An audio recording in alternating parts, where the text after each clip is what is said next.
Nelayan asal Ternate bernama Esau Sidemo 57 tahun yang sempat dilaporkan hilang terbawa arus saat melaut sejak 7 Juli 2026 berhasil ditemukan dalam kondisi selamat setelah terombang-ambing selama 26 hari di Samudra Pasifik. Proses pencarian yang sebelumnya dilakukan pihak keluarga hingga tim SAR sempat tidak membuahkan hasil. Hingga akhirnya Esau berhasil diselamatkan oleh kapal kargo LNG Endeavour berbendera Prancis yang sedang melintas di kawasan Samudra Pasifik. Perahu kecil milik Esau diketahui tidak terdeteksi oleh radar maupun sistem navigasi kapal.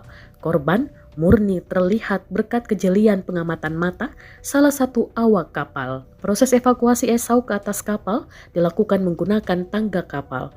Saat diselamatkan, kondisinya berada dalam keadaan sangat lemah. Petugas kapal memberikan pertolongan pertama dan membawa Esau ke fasilitas medis di dalam kapal.